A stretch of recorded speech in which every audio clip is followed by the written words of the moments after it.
প্রিয় দর্শক, আসসালামু আলাইকুম। পবিত্র মাহে রমজান উপলক্ষে দৈনিক নয় দিগন্তের নিয়মিত আয়োজন রামাদান দিগন্ত অনুষ্ঠানে আপনাদেরকে স্বাগত জানাচ্ছি। আমি মোস্তাফিজুর রহমান। আজকের আলোচনার বিষয় ইতেকাফ। এ বিষয়ে আলোচনার জন্য আজ স্টুডিওতে আছেন নিবরাস মাদ্রাসার সম্মানিত অধ্যক্ষ শায়খ মোহাম্মদ মুহতাসাম বিল্লাহ মাক্কি। আসসালামু আলাইকুম মোহতারাম, আপনাকে স্বাগত জানাচ্ছি আমাদের আজকের অনুষ্ঠানে। ওয়ালাইকুম আসসালাম ওয়া রাহমাতুল্লাহি ওয়া বারাকাতুহু ওয়া জাযাকুমুল্লাহু খাইর। আসসালামু আলাইকুম, আপনাকে স্বাগত জানাচ্ছি আমাদের আজকের অনুষ্ঠানে। ওয়ালাইকুম আসসালাম ওয়া রাহমাতুল্লাহি ওয়া বারাকাতুহু ওয়া জাযাকুমুল্লাহু খাইর, বারাকাল্লাহু ফিকুম। জি মোহতারাম, রমজানের একটি গুরুত্বপূর্ণ বিষয় হচ্ছে এতেকাফ। আজকে আমাদের আলোচনার বিষয় এই এতেকাফ নিয়ে। এতেকাফের পরিচয় কি, এতেকাফের উদ্দেশ্য, রাসূল সাল্লাল্লাহু আলাইহি ওয়াসাল্লাম এতেকাফ করেছেন কিনা, এতেকাফ অবস্থায় কি করা যাবে কি করা যাবে না, কি করলে এতেকাফ নষ্ট হবে, মহিলাদের এতেকাফ ইত্যাদি আরও অনেক কিছু বিষয় নিয়ে আজকে আলোচনা করব। তো যদি আমাদেরকে এই ইতেকাফের গুরুত্ব বা কেন ইতেকাফ এখান থেকে শুরু করতেন আপনি। বিসমিল্লাহ ওয়া সালাতু ওয়াস সালামু আলা রাসূলিল্লাহ ওয়া আলা আলিহি ওয়া সাহবিহি ওয়া মান ওয়ালাহ ওয়া বা'দ। রমাদান দিগন্ত অনুষ্ঠানে সম্মানিত দর্শক শ্রোতা মণ্ডলীকে আপনার পক্ষ থেকে, আপনার মাধ্যমে আন্তরিক কৃতজ্ঞতা এবং মুবারকবাদ জ্ঞাপন করছি। সাথে সাথে নয়া দিগন্ত কর্তৃপক্ষকে আন্তরিক কৃতজ্ঞতা জানাচ্ছি যে পবিত্র রমাদান মাসে ইসলামের সুমহান বাণীটাকে মানুষের কাছে, মানুষের কর্ণকুহরে পৌঁছে দেবার জন্য যে চমৎকার উদ্যোগ, সেটা নিঃসন্দেহে প্রশংসনীয়। আল্লাহ নয়া দিগন্তের এই উদ্যোগকে কবুল করুন। আপনি চমৎকার একটি বিষয় আমাদের কাছে উপস্থাপন করেছেন, যেটা আমাদের কাছে পরিচিত এতেকাফ নামে। দেখুন, মানুষ, আল্লাহ রাব্বুল আলামিন আমাদেরকে সৃষ্টি করেছেন মানুষ হিসেবে এবং আর একটি নিয়ামতের দিয়েছেন আমাদেরকে। সেই নিয়ামতটি হচ্ছে ইমানের নিয়ামত। তার মানে হচ্ছে আমরা মুমিন। মুমিনদের ইমানটাকে সতেজ করবার জন্যে, চাঙ্গা করবার জন্যে, উজ্জীবিত করবার জন্যে, এটাকে আল্লাহমুখী করবার জন্যে যেই অনন্য এক হাতিয়ার আল্লাহ আমাদের কাছে দিয়েছেন, আমাদেরকে দিয়েছেন, সেটা হচ্ছে এতেকাফ।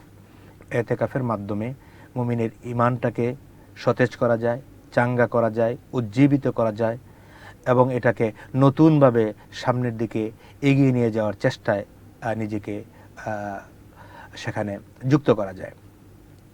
প্রথমেই প্রশ্ন আসতে পারে, এতেকাফটা কি, এর গুরুত্বের কারণটা কি? এতেকাফটা হলো, এতেকাফ মূলত একটা আরবি শব্দ। এটা আকফুন মূল ধাতু থেকে এখানে এসছে। এর বাংলা আবিধানিক পরিভাষা হলো যে নিজে অবস্থান করা, কোনো জায়গায় নিজেকে আঁকড়ে রাখা, কোনো জায়গায় নিজেকে আটকিয়ে রাখা, একটা জায়গায় দৃঢ়স্থিরভাবে আবদ্ধ করে রাখা। এটা এর আবিধানিক অর্থ আমরা বলতে পারি। পারিভাষিক পরিভাষা, ইসলামী শরীয়তের পরিভাষায় আল্লাহর সন্তুষ্টি অর্জনের জন্যে রমজানের শেষ দশকে নিজেকে আল্লাহমুখী করবার জন্যে, পরিবার পরিজন থেকে, নিজের ব্যবসা বাণিজ্য সকল কর্মকাণ্ড থেকে নিজেকে বিচ্ছিন্ন করে নিজেকে আল্লাহমুখী করবার জন্যে মসজিদে নিজেকে আটকে রাখা, শেষ দশকে আবদ্ধ করে রাখাকেই শরীয়তের পরিভাষায় এতেকাফ বলা হয়। পবিত্র কালামে হাকিমে সূরা বাকারার মধ্যে দুটো আয়াত রয়েছে, যেটার মধ্যে আমরা পেয়ে থাকি যে ওয়ালা তুবাশিরুহুন্না ওয়া আনতুম আকিফুনা ফিল মাসাজিদ। সেখানে বলা হয়েছে যে তোমরা যখন এতেকাফরত অবস্থায় থাকবে তখন তোমরা স্ত্রীদের সাথে সঙ্গমে যাবে না বা সহবাস করবে না। এটা কোরআনের একটা আয়াত দ্বারা আমাদের কাছে সুস্পষ্ট। অপর আয়াতে আছে ওয়া আনতুম আকিফুনা ফিল মাসাজিদ, যেমন আছে অপর আয়াতে ওয়াহিদনা ইলা ইব্রাহিমা ওয়া ইসমাঈল আন তাহিরা বাইতিয়া লিত-তাইফিনা ওয়াল আকিফিন, যে বাইতুল্লাহকে রুকুকারীদের জন্য, সেজদাকারীদের জন্য এবং ইতিকাফকারীদের জন্য পবিত্র করে রাখো। সে সময় আল্লাহ রাব্বুল আলামিন সেটা বলেছিলেন। তো এই কোরআনের আয়াত দিয়ে আমাদের কাছে স্পষ্ট হচ্ছে যে এটি একটি গুরুত্বপূর্ণ ইবাদত, যেটা রমাদান মাসের সাথে রিলেটেড এবং রমাদান মাসের শেষ দশকের সাথে রিলেটেড। প্রশ্ন হতে পারে, কখন আমরা ইতিকাফ করব? আপনি অনেকগুলো প্রশ্ন একসাথে ছুড়ে দিয়েছেন একেবারে শুরু লগ্নে। সেখানে আপনি বলেছেন যে এতেকাফের উদ্দেশ্যটা কি। এতেকাফের মূল উদ্দেশ্যটা যদি বলে থাকি, যে অন্তরকে পবিত্র করে আল্লাহমুখী করবার জন্য, অন্তরটাকে পরিচ্ছন্ন করবার জন্য, আল্লাহর জন্য নিজেকে সাপোর্ট করে মসজিদে নিজেকে আবদ্ধ করা। টার্গেটটা হলো অন্তরটাকে সতেজ করা, অন্তরটাকে উজ্জীবিত করা, ইমানটাকে সতেজ করা, আল্লাহমুখী করা, মানে আল্লাহর সাথে এমন একটা সম্পর্ক তৈরি করা যেটা অন্য সময়ে পারিবারিক ঝামেলার কারণে, কর্মস্থলের ঝামেলার কারণে, কর্মব্যস্ততার কারণে অনেক ক্ষেত্রে আমরা করে উঠতে পারি না। যেটা রমাদানের শেষ দশকে যদি একেবারে নিরবিচ্ছিন্নভাবে মসজিদে অবস্থান করে কোরআন তেলাওয়াত, ইবাদত বন্দিকি, সালাতুত তারাবি সহ সকল ইবাদত বন্দি করার একটা সুবর্ণ সুযোগ সেখানে আমাদের জন্য রয়েছে। আপনি বলেছিলেন যে এতেকাফের আল্লাহ রাসূল সাল্লাল্লাহু আলাইহি সাল্লাম এতেকাফ করেছেন কিনা। আল্লাহ রাসূল সাল্লাল্লাহু আলাইহি সাল্লাম রমাদানের রোজা ফরজ হওয়ার পর থেকে আল্লাহ রাসূল সাল্লাল্লাহু আলাইহি সাল্লাম এতেকাফ করেছেন এই প্রশ্ন নয়, শুধু আল্লাহ রাসূল সাল্লাল্লাহু আলাইহি সাল্লাম এতেকাফ ছেড়েছেন কিনা। আল্লাহ রাসূল সাল্লাল্লাহু আলাইহি সাল্লাম মৃত্যু পর্যন্ত এতেকাফটা ছেড়ে দেন নাই। শুধু তাই নয়, তিনি তো করেছেনই, এবং সাথে সাথে তার স্ত্রীগণ যারা ছিলেন তারাও এতেকাফ করেছেন। এবং রাসূল সাল্লাল্লাহু আলাইহি সাল্লামের ইন্তেকালের পর তার স্ত্রীদের মধ্যে যারা ছিলেন তারাও এই সুন্নাহটাকে জারি রেখেছেন। রমাদানের শেষ দশকের মধ্যে এই এতেকাফটা রাসূল সাল্লাল্লাহু আলাইহি সাল্লাম করেছেন এবং তার স্ত্রীগণও সেই এতেকাফটা করেছেন। প্রশ্ন আসতে পারে, আপনি বলেছেন যে এতেকাফরত অবস্থায় কি কি জিনিস করা যাবে, কি কি করা যাবে না, কি কি কারণে এতেকাফ ভঙ্গ হয়ে যায়, এমন কোনো কাজ আছে কিনা যে ভঙ্গ হয়ে যাচ্ছে। আমি যদি প্রথমে বলে থাকি কি কি কাজ করা যাবে, ইবাদত বন্দেগী সকল কাজ করা যাবে,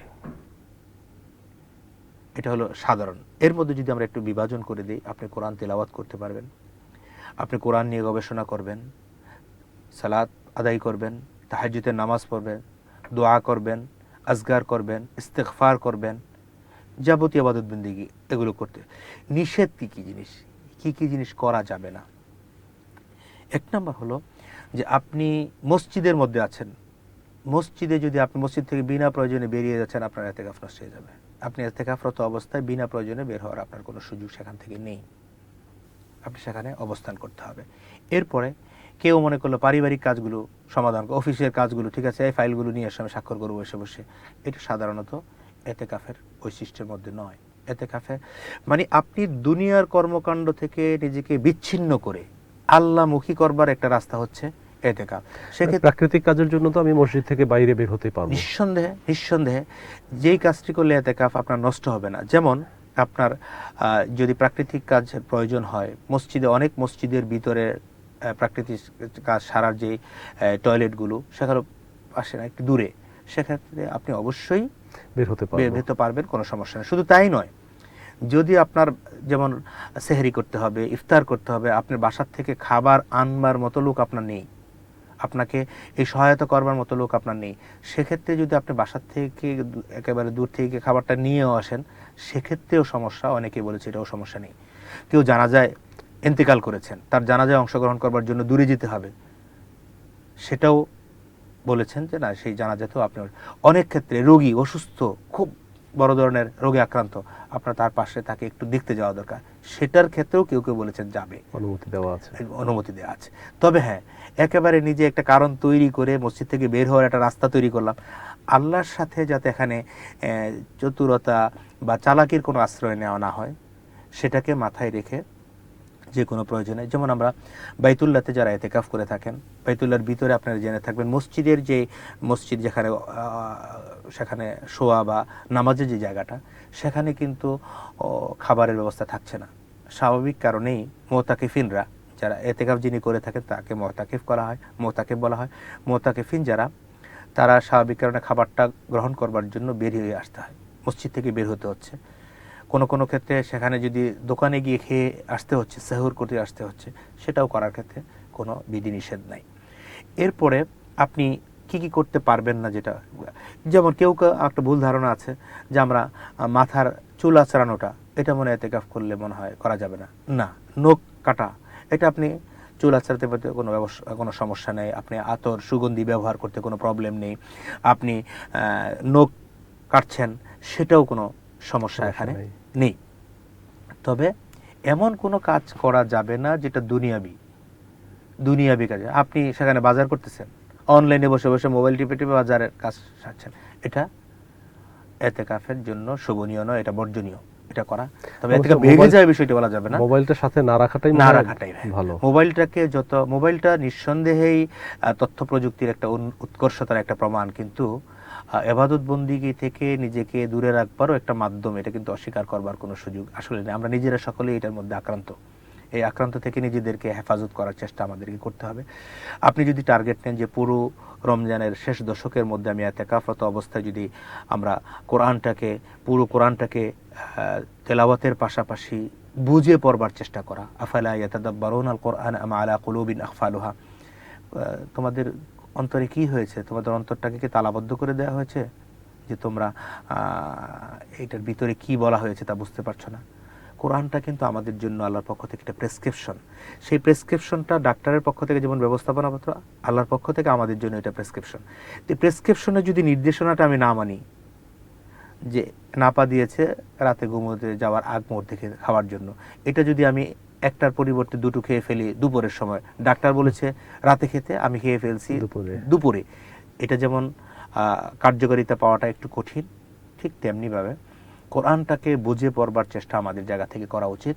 করলে কোরআনের যে মেসেজগুলো আছে, কোরআনের যেই টার্গেটগুলো আছে, যেই তথ্য উপাত্তগুলো দিয়েছেন, যে বিধিবিধানগুলো দিয়েছেন, করণীয় বর্জনীয়গুলো যেখানে আছে, এগুলোকে যদি আমরা পরিপালন করতে পারি, তখন দেখা যাবে যে ইতিকাফরত অবস্থায় এমন একটা টার্গেট আমরা গ্রহণ করতে পারি।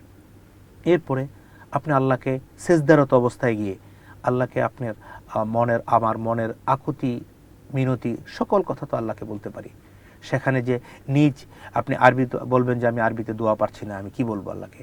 আপনি নফল নামাজের মধ্যে গিয়ে আল্লাহকে যদি বাংলায় বলেন নফল নামাজে, সমস্যা তো নেই। এখানে একটা বিষয়, সেটা হচ্ছে সিজদায় গিয়ে কি আল্লাহর কাছে মোনাজাত করা যাবে? সেখানে কি বাংলায় কিছু বলা যাবে কিনা? নফল নামাজের ক্ষেত্রে করা কোনো সমস্যা নেই, এক্ষেত্রে ইত্তেফাক একেবারে। নফল নামাজের ক্ষেত্রে, যেহেতু নফল, সেই নামাজের ক্ষেত্রে যেই রব আপনাকে সৃষ্টি করেছে, আপনার মুখে বাংলা ভাষাটা তুলে দিয়েছে, সেই রবকে আপনার বাংলা ভাষা বুঝেন না? অবশ্যই বুঝেন। সেক্ষেত্রে হ্যাঁ, ফরজ নামাজের ক্ষেত্রে আপনি বাংলায় যদি বলতে চান, সেক্ষেত্রে নামাজ ভেঙে যাবে, বা এক্ষেত্রে না করাটা উত্তম। সবাই বলেছে এটা বলা ঠিক হবে না। বাংলায় তো ওখানে বলতে পারবে না আলহামদুলিল্লাহ পরম করুণা মান আল্লাহর নামে শুরু করছি, এটা বললে তো হবে না। এটা কোরআন তেলাওয়াতের মাধ্যমে কোরআনের নির্ধারিত অংশ কিছু সূরা ফাতিহা তেলাওয়াত করতে হবে, কোরআনের নির্ধারিত কিছু অংশ তেলাওয়াত করতে হবে নামাজটা শুদ্ধ হবার জন্য।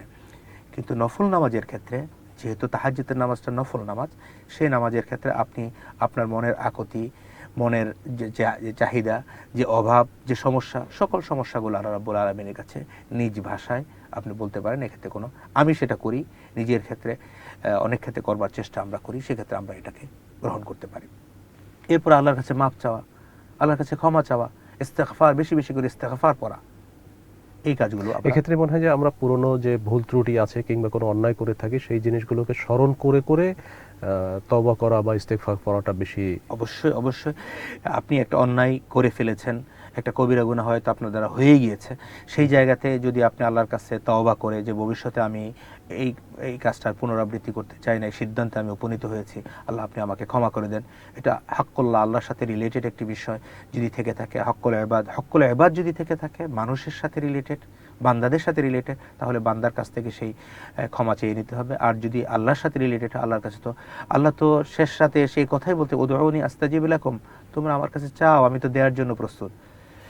আমরা বলবো, আমি এভাবে বলতে চাই যে পরীক্ষায় যেমন মানুষ পরীক্ষকের কাছ থেকে সুন্দর লিখনি দিয়ে চমৎকার নাম্বারগুলো নিয়ে আসে, কৌশল করে, বুদ্ধি করে, ঠিক তেমনিভাবে আল্লাহর কাছে আপনার চাহিদা, আপনার আকুতি, আপনার মিনতি, আমার মিনতি করে আল্লাহর কাছ থেকে সওয়াবগুলো আমার কাছে আনার অন্যতম মৌসুম হচ্ছে এই ইতিকাফের সময়টা, শেষ দশকের সময়টা। সেই কাজটা যদি আমরা করতে পারি, তাহলে আমাদের ইতিকাফের যেই ইমানকে সতেজ করা, ইমানকে চাঙ্গা করা, ইমানকে উজ্জীবিত করা, যাতে এমন একটা এতেকাফ করতে পারি পরবর্তী বছর যাতে আমার জন্য, বা একটি বছরে বাকি 11টি মাস যাতে আমি চমৎকারভাবে নিজের জীবনটাকে পরিচালনা করতে পারি। এক মাসে অন্যায় অপকর্ম কিছুই করব না, এর পরের দিন থেকে আবার শুরু করব নতুন উদ্যমে, আগের যেই চেহারা ছিল সেই চেহারা নিয়ে। এটা আমাদের জন্য শুভনীয় হবে না। তাহলে মানলাম ইয়াদা আকাউলা জুরি ওয়াল আমালি বি ফালাইসা লিল্লাহি হাজাতুন ফি আইয়াদা তাআমাহু ওয়া শারা। আল্লাহ রাসূল সাল্লাল্লাহু আলাইহি সাল্লাম বলেছেন, যে ব্যক্তি অন্যায়, অশ্লীলতা, বেহায়াপনা ছেড়ে দিল না, তার এই শুধু খাবার পরিহার করা অথবা পানাহার পরিহার করা আমার জন্য কোনো প্রয়োজন নেই। এটা আল্লাহ সাল্লাল্লাহু আলাইহি সাল্লামের হাদিস।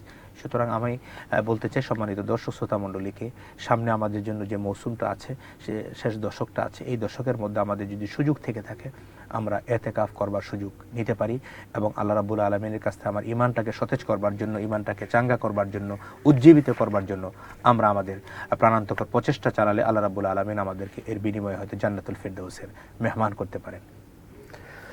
ধন্যবাদ মোহতারাম। ধন্যবাদ মোহতারাম আমাদেরকে আজকের সময় দেওয়ার জন্য। জাযাকুমুল্লাহ খায়র, বারাকাল্লাহু ফীকুম। আপনাকেও অনেক অনেক কৃতজ্ঞতা এবং মোবারকবাদ। সাথে সাথে সম্মানিত দর্শক শ্রোতা মণ্ডলী এবং নয়া দিগন্ত কর্তৃপক্ষকে আন্তরিক কৃতজ্ঞতা চমৎকার এই আয়োজনের জন্য। বারাকাল্লাহু ফীকুম। প্রিয় দর্শক, আজ এ পর্যন্তই। আগামী পর্বে আবার দেখা হবে আপনাদের সাথে অন্য কোনো বিষয় নিয়ে। আল্লাহ হাফিজ। আসসালামু আলাইকুম।